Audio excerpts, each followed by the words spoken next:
we go again. I demand more.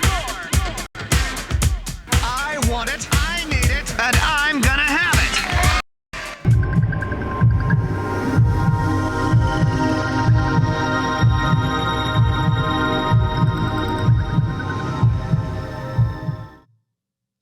Welcome, everybody. Welcome to OuiTalkRaw with rBeatz Radio. I'm Jennifer Busco. I'm your host today.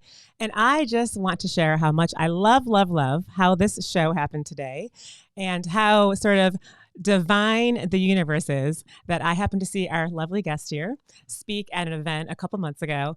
And I remember watching you on stage and thinking, oh my gosh, yes, these conversations need to be had. Like Charlotte is ready for these conversations. We are ready. Our consciousness is ready for the conversations about how the mind, the body, energy, your emotions are all connected to your physical health. And I was just like clapping metaphorically as I was watching you on stage and thinking to myself, I don't even know this man. Like, how would I ever get him to be a guest? And then cut to a week later, I'm talking to one of my best friends and she's like, oh my gosh, I know him. Let me shoot him a text. And here we are today. And so I just think that's a really beautiful story because you just never know how the world works out and how divine things happen. And how I believe there's something sort of bigger working for all of us, which I really think this is meant to happen today. But I also think as humans, it's our responsibility to be emotionally, physically, mentally, and spiritually healthy as possible so we can be in that flow, right? Like you and I were in a flow, the way that all worked. And so I really think that's what we're here to talk about today. So welcome. Thank you. Everybody, please welcome, please. Dr. Jonathan Fisher, how are you? I'm doing great. It's so good to be here. And the fact that we met that way, I was just thinking I was going to give a talk to the town. And lo and behold, you came up afterwards and just here we are today. So, yes, and I had a stomach bug, like a really bad one, and I was recovering Yeah. that day, and I was like, I don't want to go, but something told me. Yep. My intuition was like, you need to go to this, Jennifer. So look at us. I'm so and happy. look at us now. Yeah, we're doing it. So Yeah. tell us about you. Oh, my goodness. Well, some people think it's interesting that my family is one of the largest families with physicians in the country, essentially. Wow. So my dad's a doctor. There are 7 children. All 7 children are doctors. Wow.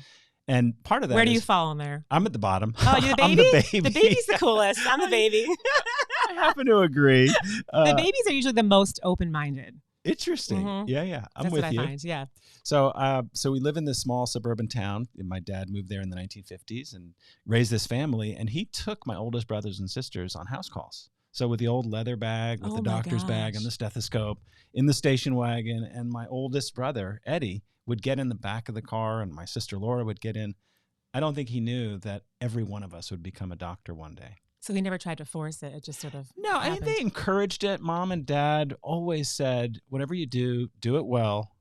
And they also encouraged us to help people. Hmm. And they were very sciencey too. So it made sense. Dad was a chemical engineer and a doctor, and mom was a nuclear physicist and a teacher. Wow. So I had no choice but to do the nerdy stuff. The nerdy stuff. Yeah. So that's how it got started. And then I did the nerdy stuff for a long time, for like 25 years, and got all the achievements and all the accolades and thought that getting into Harvard would be the end of my life and it would be all I ever needed to do. But that wasn't the answer. Wasn't the answer. How did you know it wasn't the answer? I was really lonely. I felt like there was something like wrong with me. Why are all these other people having fun, living life, feeling feelings? And I was just kind of studying and thinking that getting straight A's was all it was about and getting this great accomplishment after my name was the end of the story. And it started with that. And it started with questioning, what is wrong with me? And that was a real feeling that I had. It was very painful. I was ashamed of it. And I kind of hid that for about 10 or 15 years. Wow. Through medical school. I went to medical school. I just kept on that train track. The train track says, if you want to be a doctor, you go to college, then you go to medical school. And then if you want to be a specialist, you go for another 3 or 4 years, which I did. And all the while, I felt like I was getting further and further away from this really happy, curious kid that, would run around and explore.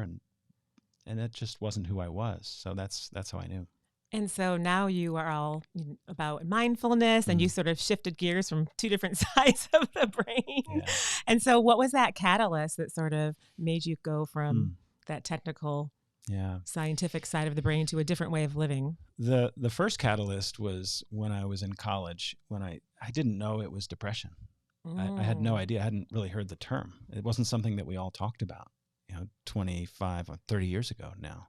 And so that was the first one. I just knew that there was something that I needed to work on, and it took me 10 years before I got help for that. The second catalyst was my sister. So my sister, Andrea, who was a radiology specialist in taking pictures and interpreting pictures of the inside of the body, she was also kind of my spiritual guide. In this family of really smart, nerdy people. She was the one who was always like, look at the butterfly. Look at They the say there's cloud." one shaman in the family. Like there's that one person that plays that like shamanistic sort of role. I bet that was her. That was Andrea. To help everybody else grow and evolve. That was Andrea. Beautiful. Yeah, that was Andrea. I'm getting chills just as you said that Mhm. now.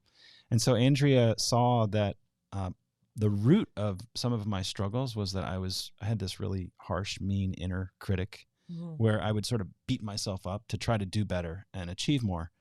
And we had this text, it was early days of text messaging. I think it was, I don't remember what it was called, but, and she said, and I saved it. She said, can you just be kind to yourself?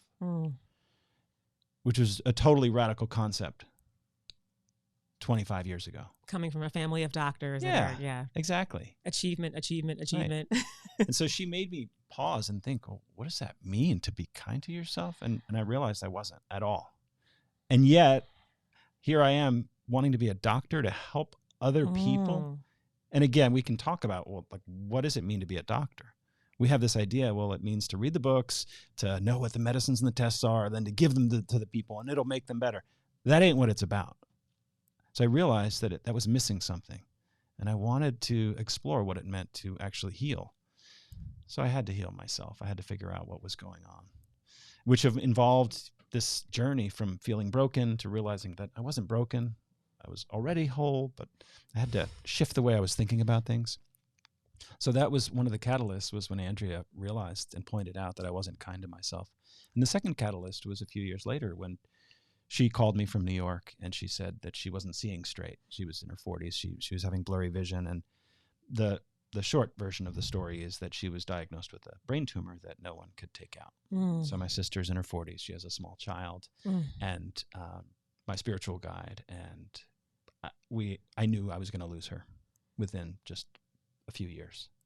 And so that was another part of my experience, was this person who brought so much joy and beauty into the world and into my life.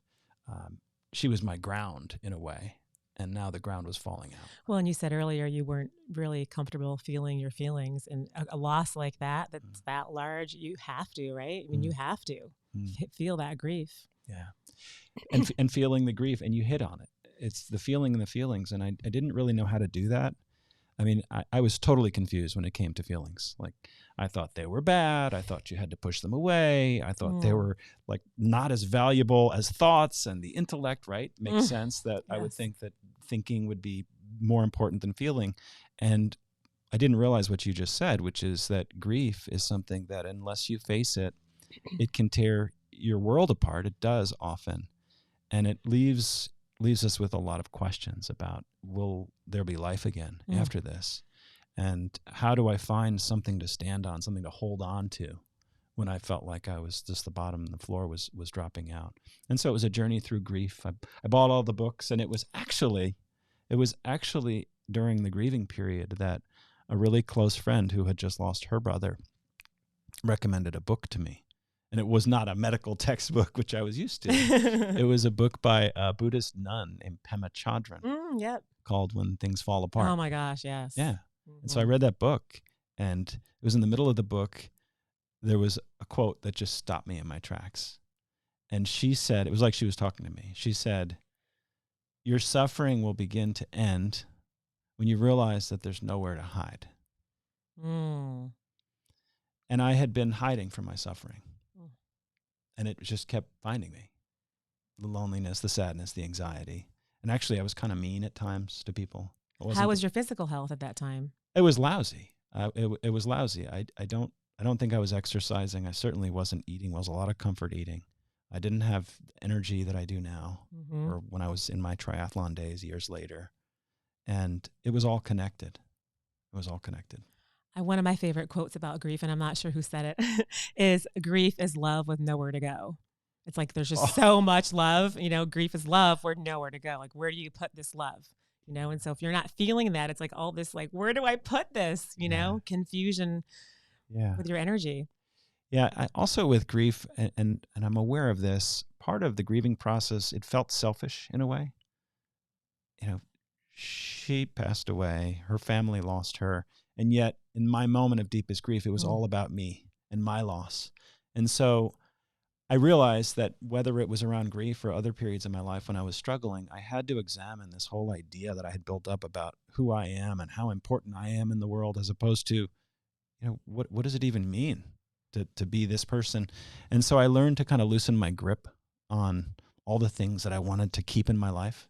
I knew I couldn't keep people, even the people that I love the most. I didn't really have control over that. And whether it's belongings or achievements, and also in the field that I work in, which is cardiology, I see people who are healthy one day and I get the phone call the next from a family member, and they say, your patient, my husband died. And so I'm very intimate with the fragility and the vulnerability of life. Does that get easier when you have to let go like that so often? Does it get easier? It does get easier, but it doesn't get easy. And if it gets easy, to live with the loss of life and of love, then something's wrong. Right. Something's wrong. But I think having that strong sort of innate wisdom of understanding everything is temporary.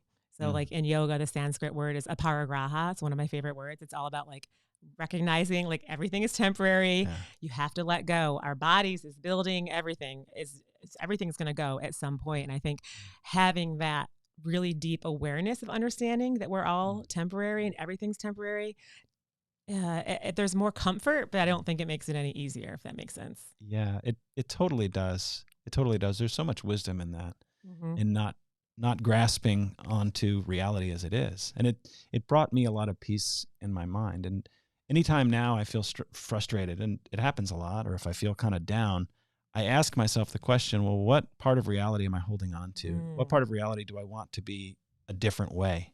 And that's often the cause of my own internal struggle. But also the grief that you're feeling, this too shall pass, right? So speaking of emotions, that's what's understanding is that emotions are right? They're meant to move through you.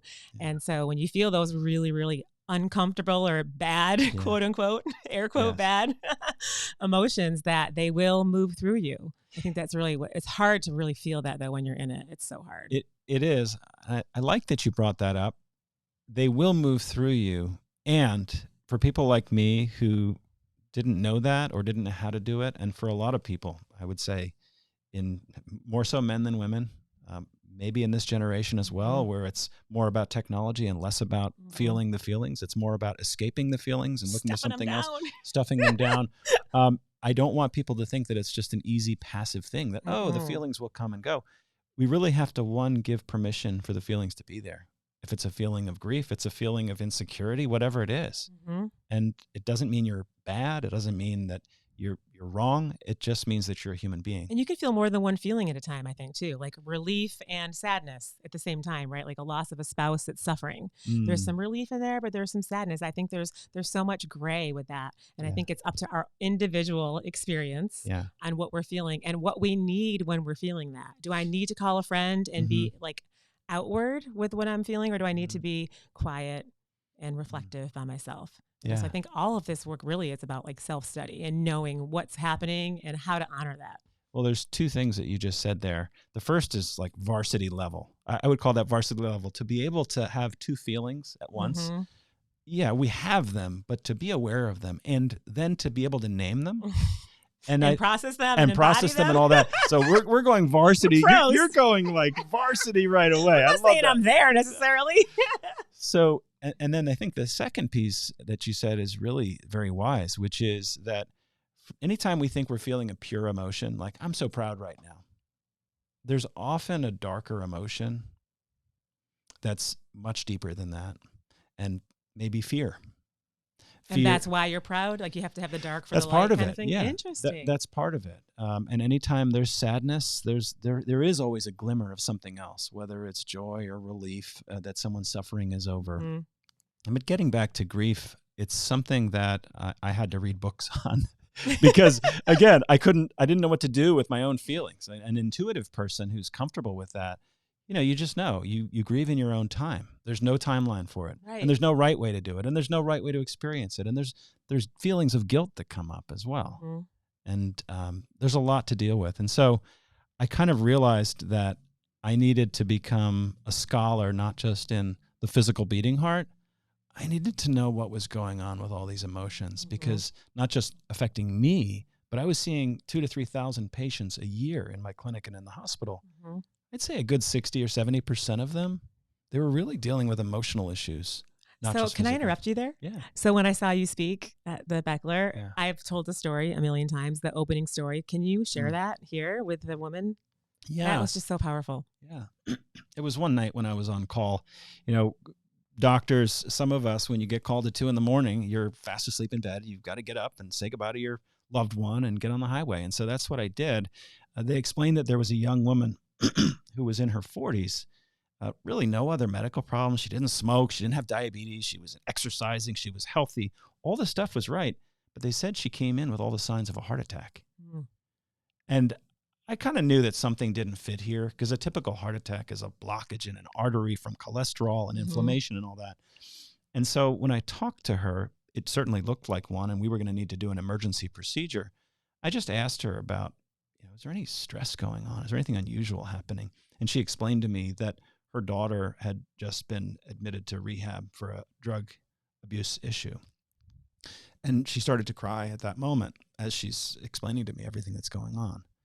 And it occurred to me that this was probably a different kind of a heart attack that has been recognized now over the last 50 years. It's what's called broken heart syndrome. And it's more common than we know. And I see it. We used to see it in medical school, but we didn't know what it was. We were just scratching our heads. Why is this young person having a heart attack, but we can't find blockages in their arteries? Fortunately, science has caught up to us, and we now know there's this powerful cascade. When we have certain emotions, very, very strong or for really long periods of time, they can create physical changes in the shape of our heart. And they can weaken and damage the heart muscle, even leading to heart failure and to death. So that's what she had. And knowing that, it really helped us help her. So did you get her the mental and emotional help that then helped her physical? Absolutely. She ended up being fine. We found out there were no blockages in her arteries. We got her on the right medications because her heart was damaged. But From the emotion? From the not emotions. feeling it, or from just such a powerful emotion? Powerful emotion. In her case, it was a powerful emotion, perhaps. And I don't know whether she experienced it fully or whether it was too strong a blast for her or whether she was suppressing and denying part of it. That part I don't know. But it was this cascade of emotions that she felt over the last day or so that created this heart damage. 2 weeks later, she had a full recovery of her heart function. And now every time I see her, we talk about medications and all that because I want to get her off of them. And we spend a good deal of time talking about how are you doing with your emotional life, your social life, your spiritual life, because that has an impact on the shape of our hearts. And you talk about that in your book, the 4 dimensions of the heart. Yeah. Right? Was spiritual. So, you got it. You got it. So there's the physical, emotional, physical, spiritual, and relational. Is that the yeah, other one? there's social. So there are 4 dimensions to the heart. Just like there's 4 chambers of the heart, we don't think that there's 4 dimensions. People come to me and they say, "Help me with the ticker, doc." And they say they want to know about sleep and exercise and nutrition and all, don't smoke and all the obvious stuff. What I think we're not getting in our healthcare system right now are the other 3 dimensions that, as we just discussed, have a direct impact on the physical shape and health of our heart and how long we live. And that's what you're doing, right? Like you're really sort of trying to pull everybody's hands, like, hey, y'all, look at this. I'm telling you that this is what's happening. That's the message. I start the book. I say, I have something to prove. Because a lot of times I get up in front of doctors and healthcare systems, and they look at me and they say, this is a bunch of woo-woo stuff. Go do your yoga and your meditation. We're going to stick to the standard way to do things. And so hopefully we can get the message out that we have a physical heart and it's deeply affected by how we deal with our emotions, whether we experience them allow them to pass through us. Our social life, loneliness is such an epidemic right now. It directly affects, of course, our emotions, but also our hearts. People who are lonely, it's like smoking cigarettes, the same risk of heart disease. And then lastly, there's the spiritual dimension, the fourth dimension of the heart, which so many people kind of shy away from. I don't want to talk about it. We don't want to go there. Well, how about this? We're going to take a quick break. And after a message from our sponsors, we're going to go into the spiritual dimension of the heart. Stay tuned.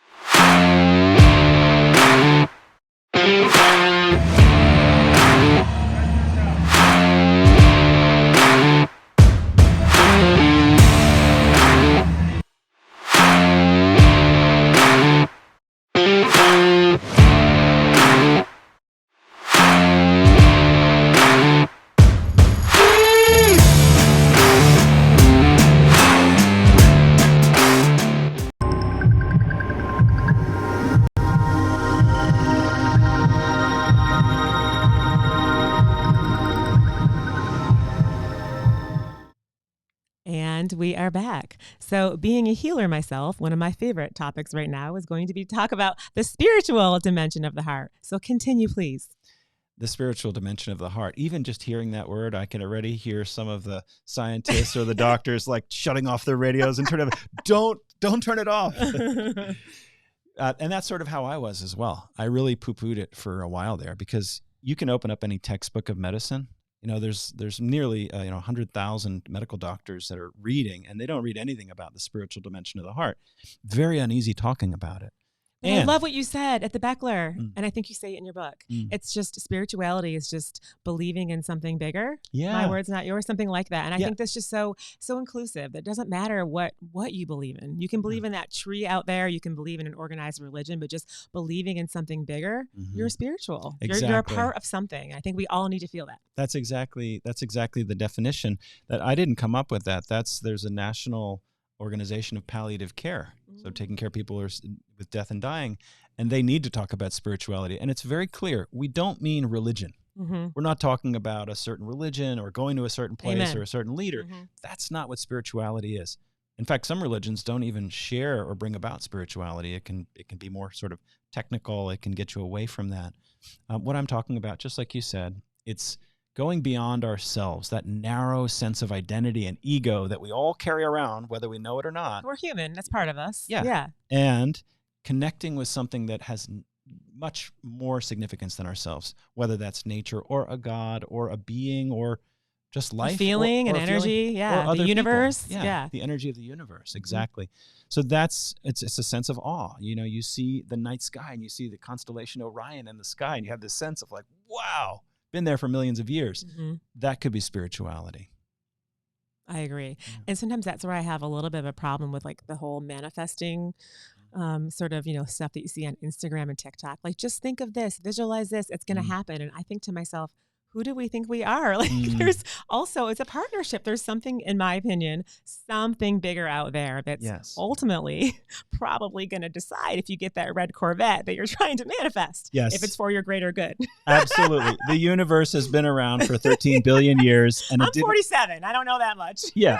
And sometimes the universe doesn't seem to care about what we're manifesting or not. Or the timeline of it all, right? Or like, the timeline of it all. I'm so, I'm this age and I'm not married. The universe is like, honey, we don't care about how old you are. Yeah. Well, it's interesting that you brought that up, manifesting, and I discussed this in chapter 5, this whole practice of visualizing and manifesting and bringing things into being. I don't discount that. In fact, I've experienced it myself. 100%. And so I think it's important to distinguish the difference between seeing ourselves in some future state as we want to be, with a little bit of hope and a lot of optimism. Doesn't hurt, right? No, it's not it doesn't hurt. Yeah. And it shifts our internal state, our energy, and puts us in a more likely position that other people can receive us, and those opportunities then come up. But the commanding and the demanding part of that, Yeah. that to me is where there's a little bit of a, who do you think you It's a little selfish and egotistical to think that I can change the universe by my thoughts. Thoughts are so powerful. They can change my emotional state for sure. And it can make it a little bit selfish. And do you believe that thoughts can create a sort of man-made emotion? Like they can sort of create a mood, like you talk about, or an emotion in your body that's not even really something that's necessarily supposed to be there. Happens all the time. There's a lot of research that shows that one of the most common causes of symptoms that we have where we don't feel right and we have to rush to the doctor is that we feel something in the body. It's just a feeling. It's not specific for anything. The feelings are noticed in the mind, and then the mind does what minds do. It makes up a story. Yep. And it keeps it going. Yeah. But the problem is that oftentimes we're making up the wrong story. So true. I'm having a heart attack. I'm going to die of a stroke. Well, that's a mild anxiety. Headache. That's when I get in my head, and when you think you're having anxiety, and then it just keeps going. And that's what I do in sessions. I teach my clients to really just pull their energy like out of their head and into their body, anywhere in their body. Like just drop into your heart, your low belly, your hips, like out of your head. Okay, now how are you feeling about this? Versus letting it just sort of go I'm doing round that right and now, round. by the way. As you said it, I'm Round dropping and in. I can feel the soles of my feet, my thighs on the chair. Well, people have confusion. Like, I'm not sure if I want to stay in this marriage. Something like that, like really big choices. But, you know, he pays the bills. My mom loves him, or all these things, right? Yeah. Okay, quiet that. And I often say, imagine there's like a fireman's pole or like a water slide, and you just like take yourself and drop just out of your head into your body. Now, what are you feeling? That is the truth. Because your body doesn't lie. It's such a skill. It is a skill. Yeah. I love the book, The Body Keeps the Score. Yes. by I was Bessel trained by Van der him in trauma-sensitive yoga. Wow. Yeah. That makes sense. Yeah, a long time ago. Yeah. And he was one of those first, you know, leading, proving like that, the breath work and meditation. Oh my gosh. Yes. He's great. And I think that message is important for people who are listening, because a lot of medical care can sometimes dismiss what we're feeling. You know, you can come and saying, I don't feel well here. I feel, it's just anxiety. It's just this. We don't want to dismiss our sensations. And I don't want people to get that impression. I love that you're saying that. I want everyone to know that we do have a wisdom in our bodies. Our bodies know.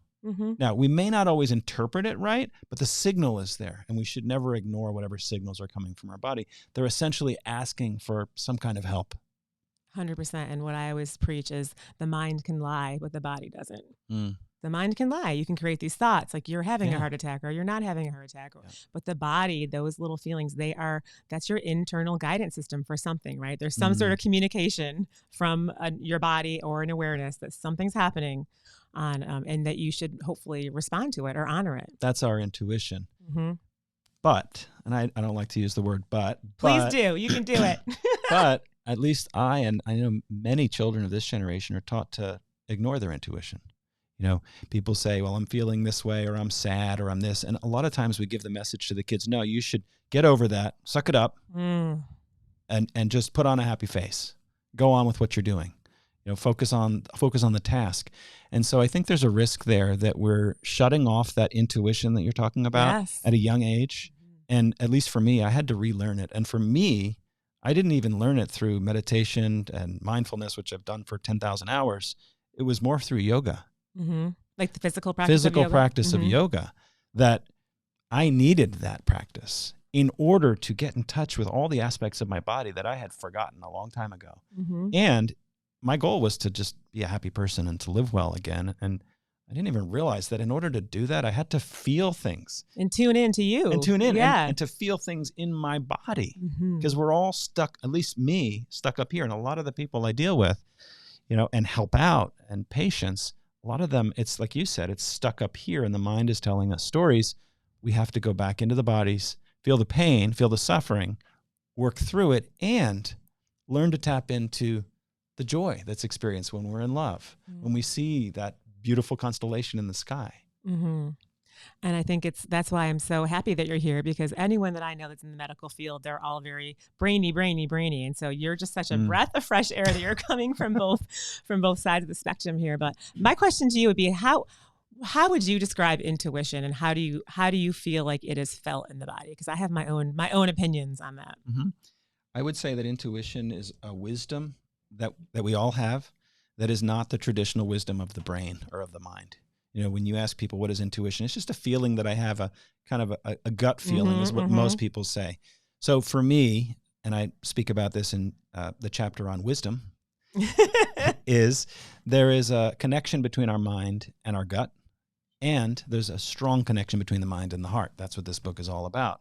And in fact, the gut and the heart are connected as well. So anytime someone tries to simplify it and say, oh, intuition is just a gut feeling, it's not. It's a combination of feelings that are stored in our gut, kind of memories that come up, feelings and memories that are stored in our heart because our heart has been through things before. And it's also a lot of thoughts and analysis in the mind. And for me, that's what intuition is. And I want to invite people to consider that wisdom is not just something that you can read in a book or something based on your own experience. It's based on the gut, which is good at detecting fear, and also the heart, which is good at bringing compassion into our lives. Brilliant. I love it. And I think this just goes back to that whole self-study, like self-awareness, like knowing your body, knowing yourself. Like I know when I get the chills that it's truth. You know, like having conversation with you, when I get the chills, that is like my higher self's way of telling me that is true. That is right. And so I know that about myself. And when I'm in sessions with clients, there's certain messages that I get in my body and feelings that I know are messages. And so I think it's just really important for us to preach in a way, you know, to help people or show people how to get to know themselves so they can not ignore these feelings, these little hunches, these awarenesses. Absolutely. And as you're saying that, I realize that every time I help somebody with a practice of mindfulness or meditation, which may be new for them, and I teach this to all my patients, if they're open to it, and most of them are once I've talked to them about it, I say, well, why are you coming to me again? Oh, a lot of stress going on, causing this. And so at the end of the visit, we sit for a minute. And one of the first things we do in our practice, and I'm sure you do the same thing, is we practice getting out of our heads. We notice the thoughts that are there, and we practice arriving in the body and feeling into the wiggle parts. Wiggle the fingers, wiggle the toes. Yes, drop in. Feeling parts and knowing that it's okay. Well, I feel numb. I don't feel anything there. Yeah, because you haven't had practice feeling into the body. You've ignored it for so long, which is why we get into habits of eating certain ways and like not you're just exercising not in your body. just not in the body. And I love the the idea that, you know, there are so many things out there. There are angels, there might be aliens or beings and animals, but we chose to be human because humans can do three things that a lot of other beings can't do: eat, feel, and the other F, right? And so if you're not feeling your emotions, you're negating 33.333% of what it means to be human. Like feeling is a part of being human, the ups, the downs. And you say in your book, and I agree, that they're fairly neutral. You know, some feelings can be really uncomfortable, but they're not bad. They're teaching you, they're showing you it's a part of life. And they also help you feel the higher, better feelings when you've already felt the low feelings, right? So it's just sort of that whole black and white spectrum that we have to go through as a human. I love that you brought that up. And this is something that I clarify over and over again, that there are no such things as bad feelings. Feelings are information. Feelings are information that we are telling us that we're not getting what we need, maybe, or we need to make a change. Often, though, we have a certain feeling, whether it's, for me, it's sometimes I get really restless and I can't sit still. And I kind of get frustrated at that. I'm like, why am I so restless? Why can't I relax? And I just make it worse. Instead of recognizing, oh, there's just a feeling here. Maybe the restlessness says that I need rest. Maybe that's all I should be doing. And if I just let it be, often that will just pass in a couple of minutes, as opposed to playing it over and over in my head and keeping these feelings stuck for hours and sometimes into moods, which can last days and weeks. And some people have chronic issues with rage and anxiety and hostility and cynicism. We've seen it. I saw it driving here today. And I see the impact of that just on the universe agrees. Yeah. The universe agrees. There we go. I see when that person who carries those emotions around for so long in my clinic or in the emergency room, physically affecting. I can 100%. see the blood pressure going up. I can note that the blood vessels are constricting, reducing blood flow. And energetically, they create energetic blocks, which also can be related to physical ailments. Well, we can talk about emotions forever, but are you familiar with Dr. Bruce Lipton's work? He's one of my favorites. Yeah. He has, this amazing book that inspired me, The Biology of Belief. Yeah. And so where he talks about the cell membrane as being the most important part of the body. And I read that. I said, what? The membrane? It's not the inside or the outside. And for me, the takeaway from his work and from that was that we have to recognize that our experience depends on the interaction between you and me. And it's sort of what happens between there. And also that our beliefs, whatever's going on up here, affects our biology. And I'm trying to honor him and dozens of mind-body scientists who've come before me in writing this book and kind of doing the latest research on how the mind, the body, and our beliefs are connected. Totally. And, a lot of times with belief systems, if you have a certain belief system, you tend to create a pattern with that belief.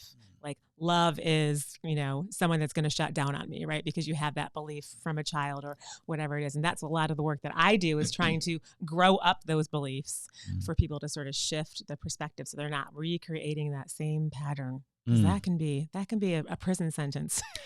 It's so true. And I'm sure you experience this when you're working with someone for the first time. It's a little bit of a delicate process because I can tell you for myself, I don't want you to mess with my beliefs, like what I believe about my childhood and why I am the way I am. That's letting go. That's aparagraha. Even letting go of the things that we know we need to let go of, right? They're hard to let go. And I love the process. The process is just start gently. First, recognize that we have beliefs because many times we carry them with us unconsciously for 20, 30, or even 90 years. So I love any healer who's doing that work. It really is helping not just the emotional life and the spiritual life, but it keeps them out of my clinic. And that can be like ancestral, it can be carried down from generations. Like my grandmother was in the Great Depression, so I have a belief around scarcity, and that's still happening. It could be happening in my 10-year-old kid because we haven't really recognized or began to heal it. Yeah, for sure. Intergenerational trauma is real. And I just read this from one of my friends who's a psychologist. She said that just like that's real, intergenerational healing is also real. So can we be, and I thought of getting back to personal again. I've got 3 children.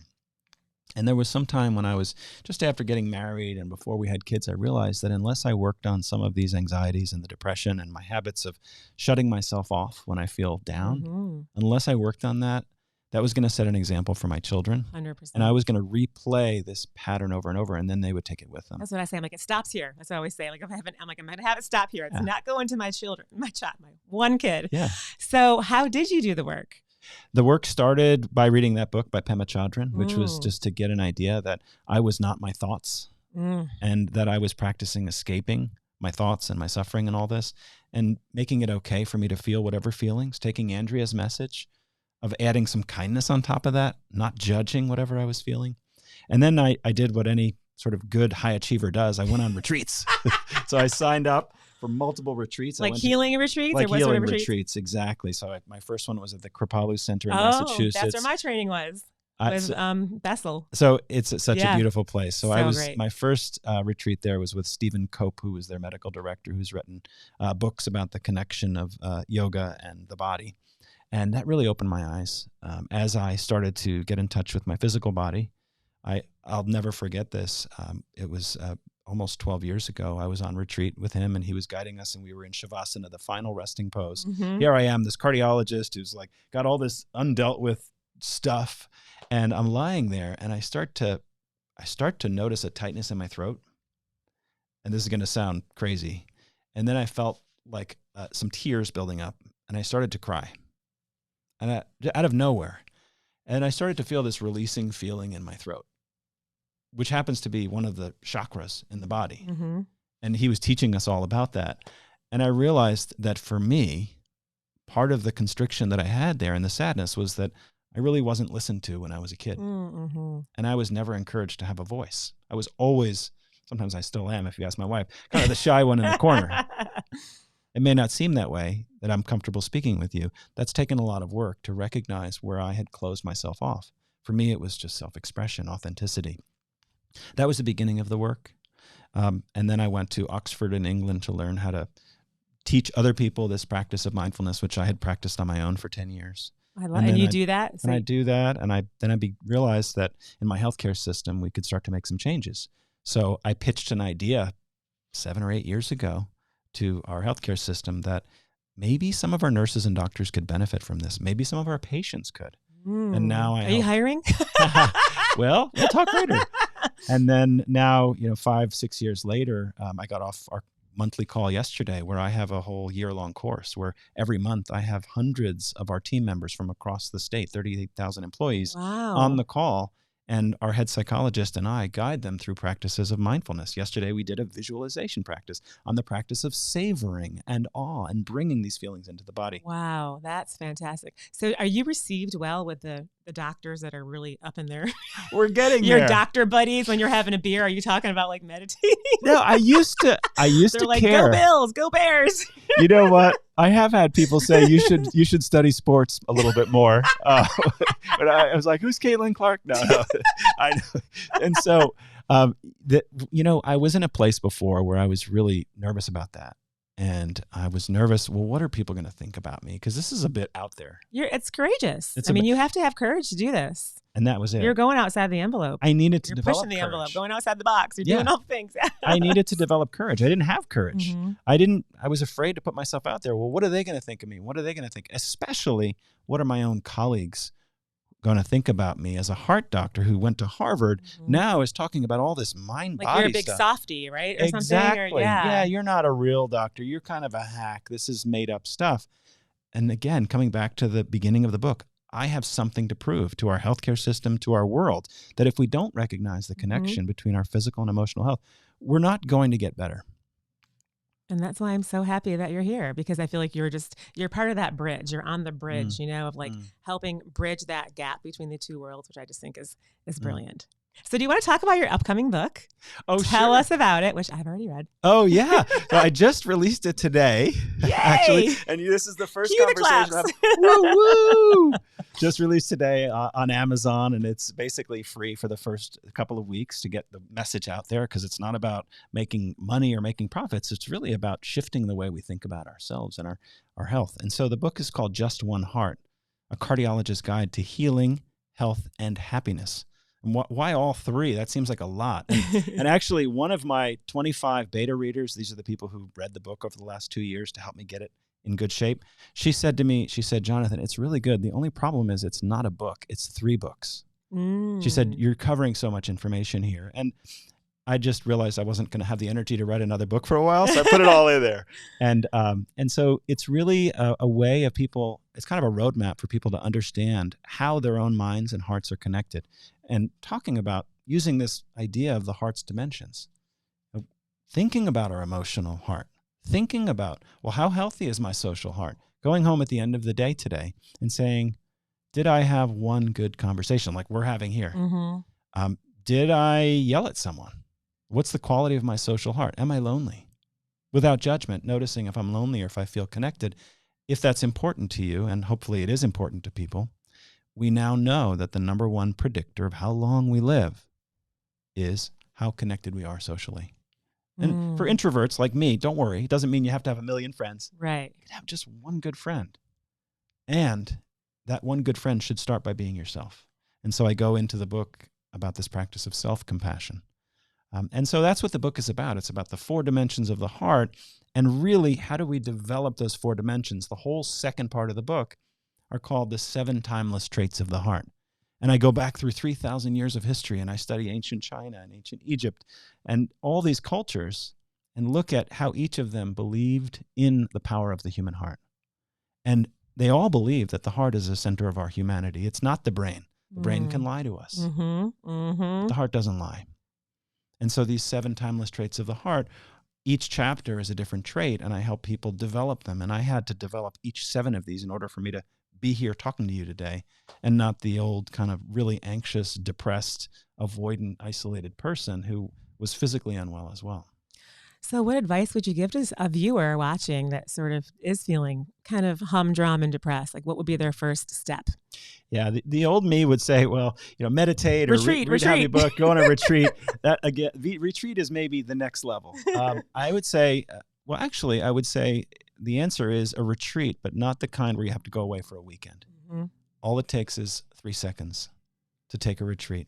Amen. You don't even have to go outside. If you're feeling down, if you're feeling blue, it helps to change your state in some way, change the body in some way, change your environment in some way. It's a feeling of stuckness that keeps us feeling down. So if we feel down and we're scrolling on our phone, we have to, even though it's hard, we have to let go of that phone. And if we can't, have people around us who hold us accountable and say, I notice that you seem more interested in your phone than you are in me, honey. That kind of a thing. And so my advice to people would be by taking that retreat or time for yourself, giving yourself a gift, allowing yourself to just take a few deep breaths, and maybe finding some gratitude that you can still breathe. Now, I have to be careful because I see people dying, and my wife is a cancer doctor. She sees people dying. And so I don't have to think about the fact that we can't take today for granted. Mm. I lost my sister and my best friend. I don't have to think about that. I know that every day is a gift. Mm-hmm. But sometimes when we're feeling down, we forget that. Mm-hmm. And so that's how I would begin. I love it. And I think when you are in a place of like really low and depressed, you think, I'm not going to put on a meditation on YouTube for 30 minutes. And, so I love what you're saying, that really this work is just sort of about being present. And I know I keep saying the same thing, but just getting to know yourself. Like, what am I feeling right now? You don't have to go on a mountaintop and sit with your legs crossed with a meditation pillow from Target, right? You can just take a deep breath, notice how you're feeling, and just start there. Just not ignoring what's happening. I think it would be like the first step with someone that's feeling like they want to make a change. Yeah, I think that's really interesting, especially since I just got back from vacation. And I used to be the person who would really say, I can't wait till Friday. I can't wait till Friday to finish work. And then it would be, I can't wait till my vacation to get away. And now what I realize is what you're saying is, as long as our happiness is dependent on external circumstances, I'll be happy when, I'll be happy then, I'll be happy later. Anytime I hear that thought in myself, I check myself. Well, why? Why do I have to wait? And if I can't find a way to find some stillness right here where I am, even staring at a blank wall, I'm not going to find it at the top of a mountain. I'm not going to find it in Palm Springs, California. It's like simpler than I think people think it is in that way. And I think when you feel like you're in purpose, right? You talk about that in your book, like when you have a purpose, which I feel like, doing this work I love is definitely part of my purpose and healing. So it shows. I never I don't really know what day it is or what time it is. Right. Yeah. But I do feel like when you the more that you find yourself, the more your purpose finds you. They're the same. Does that make sense? It absolutely does. And it reminds me that I once thought that purpose was something that you had to find out there and that it had to be good. And it had actually the purpose that I was looking for, like to quote, help others or to achieve. That wasn't my purpose. Part of it is now. That was the purpose that my parents stood up for me and that my teachers stood up for me. And so I really believe in what you said, which is that purpose is not some elusive thing that you have to find your thing, otherwise you're going to miss it. To be honest, I think we kind of have to make up our purpose in a way, like feel into it, feel that intuition. What am I being called to do? What lights me up? What lights me up? And then what lights me up while helping other people at the same time? Bonus. That's amazing. And then what lights me up helps other people, and I can make enough money to have enough in my life. You've got it. And what lights you up may change. In 5 years from now, you might have a whole different, road that you want to travel. But I do believe too that we're all connected and it's collective. So when you're doing something that you love and you feel like you have purpose, those around you are affected without saying or doing anything in that way. I think when you're in your purpose and you're in that place of maybe a great joy, a great emotion, it's felt by when you walk in Harris Teeter. People can feel that, and they might not know what it is, but it's definitely something that radiates out. Absolutely. I love that you brought that up. And so in chapter on warmth, which is the final chapter of the 7 traits, which is really the only trait that matters for me. Like if people are courageous, that's great. That's your business. If you are open-hearted, fine. I think all these are necessary in order to get to this final trait, which is really the purpose of the book, is to bring more warm-heartedness into our lives. And being a doctor who's been stressed out, burned out, and been to the point where I've rushed past people, even in my clinic, I realize that it's not as easy as saying, well, just feel connected, just give off good energy to people. There are these other traits we have to develop in order to get to that deep, warm-hearted place. We have to be open-hearted. We have to live with our whole heart, see parts of our past, integrate them into our present, be fully present in the moment, learn how to tap into flow. And so when you talk about the warm-hearted feeling and that energy, it also reminds me what you said has a great scientific basis. What you're describing is emotional contagion. When I walked into this room today, whatever I was feeling, whatever energy I was bringing with me, I didn't say anything. I didn't have to, but you could feel that. And even if you didn't know you could feel it, when someone comes to meet you, you can kind of get that vibe. Oh, I feel it. And that's what it is. Well, science has shown that whether it's in a room or in a whole organization, the emotions and the mindset, which affects those emotions of a small number of people, can have either a very toxic negative effect, which can lead to the failure of that organization, Or you get a couple leaders in there who are warm-hearted, compassionate, empathetic, and also smart and know the business side. Everyone else is going to feel that without words. And so that idea of emotional contagion, and it's really fascinating. I kind of nerded out in the book on how that happens. You know, there are these mirror neurons in the brain. Our vagus nerves come into some synchrony as well. That's a whole nother story. A whole nother story. I mean, we're all connected, you know? Yes. And, you know, this is sort of a smaller story, but I used to bartend at the Westin uptown in Charlotte, and it was before the Ritz-Carlton was open. So it was just where all the big conventions and companies would come, and they'd come for like a week. And I would have a feeling about the company as a whole. I could tell whoever the leader, the boss was, trickled down into the people, meaning like a whole entire company would just be happy, joyful. You could tell they really loved what they did. I'd be like, I would work for them. And then the next week, another company would come in, and you could tell that whoever was at the top, that energy was just moving down. It was like a whole collective feeling. It was wild. That's amazing. Yeah. You're going to save our organization a lot of money because we take these metrics every so many months, but we should all just go to the bar and have you watch us. Yeah, exactly. You're like, there's something going right here. You know, like they got it going on. Yeah, but you know, one of the people that I interviewed for the book, one of my role models, is a guy named Stephen Porges, and Stephen Porges has developed this thing called polyvagal theory, which you know about this stuff. But for people who are listening, one of the most powerful nerves in our whole body, the one that actually connects our mind and our heart and our gut. It's kind of the intuition nerve. It's also the empathy nerve. It's the vagus nerve. And this is how our organs talk to each other. My vagus also is connected with my face. So how I'm feeling in the inside, whether I know it or not, is showing up in micro expressions in my eyes, in the corner of my mouth, etc. Even if I'm trying to fake it, you have the radar because you've got that same nerve and you're wired to detect how I'm really feeling. So there's so many ways that we're connected, that our bodies are speaking to each other without words. And a lot of that, is that related to like the primitive sense of trying to survive, like caveman days, like, oh, I can tell he's about to stab me with a stick. That's exactly right. I gotta run. That's all it's about. It's stab me with a stick, or more realistically, and this is where it gets into teenage anxiety and the crisis we have today. It's not only the feeling that someone is going to hurt us, it's just the feeling that we're going to be left out of our group. Pushed off the tribe. And starved to death. And that's our greatest fear, because even though many of us today believe we can do it ourselves and it's all about self-help, which it's not, we need each other. We cannot survive. I dare anyone to try to be born without another person. And you say it in the book, like we're relational beings. How do you say it in the book? Something about how like that's why we are here. Like we are here to relate. We are here to relate. We're social animals. Yeah. And I think it's up to us, you know, as people that are in relationships to, you know, speak your needs. If they're not met, speak them. And if they can't be met, then maybe it's time for you to move on to a new pack, right? Yeah. And people get stuck in these groups, in these relationships where their needs aren't being met. And then that's how they have those sort of not so fun emotions and feelings. That reminds me that courage is so important, because many of us were taught, keep your needs to yourself. Okay. The needs of whether it's the family, the team, the organization, those are more important. And what we're really trying to find here, and this is a delicate balance, and is the balance between my needs as an individual, being allowed to express them. This is the whole hot topic of psychological safety. Throat chakra, exactly.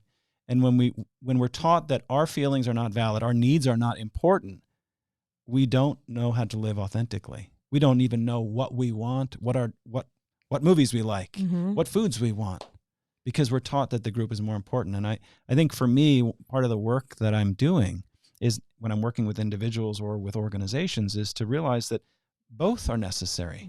We are born as infants. We need our mother. We need somebody there for us. And at the same time, at some point, we have to individuate. We have to become ourselves. We can't just be mama's boy or mama's girl or daddy's boy our whole lives. Otherwise, we're living someone else's life. So there's this amazing balance that never ends between our needs as an individual and our needs as a collective. And I'm talking in the broadest sense as a global community. I think that's great. And like what I always say with clients is like your emotional body's, you know, your low belly. So you feel your emotion, then you pull it up into the third chakra, which is like your personal power. So you have the confidence to pull it up into your heart, to speak it with love.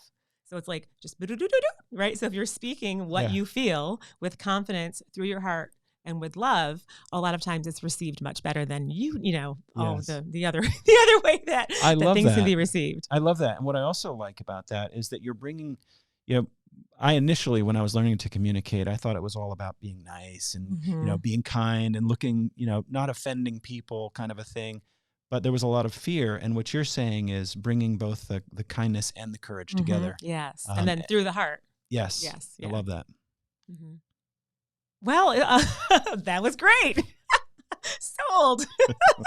So how can people find you? I'm right here. How can people find you Yeah. and tell us what you're up to? Like, Sure. Yeah, I know you're up to some things. Well, it's easy to find me. I'm Happy Heart MD. So you can just Google Happy Heart MD. You'll find my website. You can find me on LinkedIn and Instagram and all that good stuff.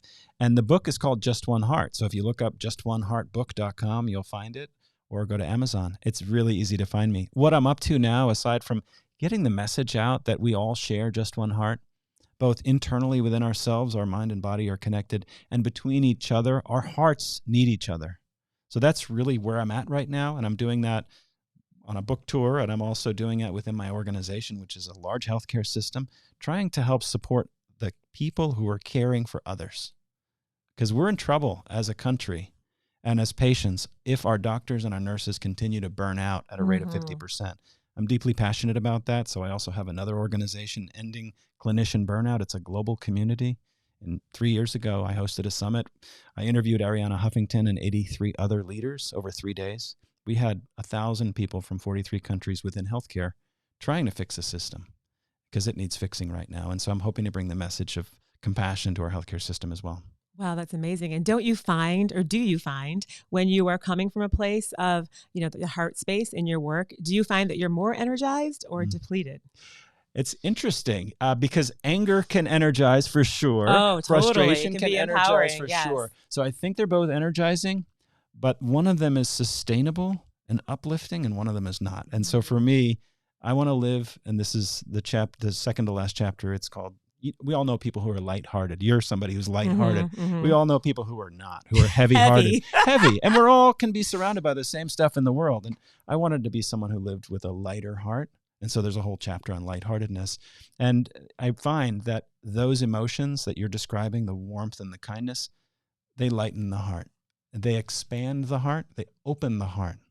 Whereas the other emotions, what I call in the book, the heartbreakers, they contract the heart and literally can contract the heart and and the blood physically vessels. affects And the heart. physically is what you and the talk blood about. flow as well. Absolutely. So that's what I'm up to now, is really helping people tap into the connection in their own bodies and develop these relationships that I think are the way it's the only way to heal the world is through relationships, communication, one person, one group at a time.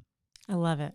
Well, this has been amazing. Thank you so much for coming on. And for all the viewers, go ahead and check out the book. It's out right now on Amazon, correct? Yeah. Just One Heart. Check it out. And thank you so much, Dr. Jonathan Fisher. Thank you so much. Thanks, everybody. Here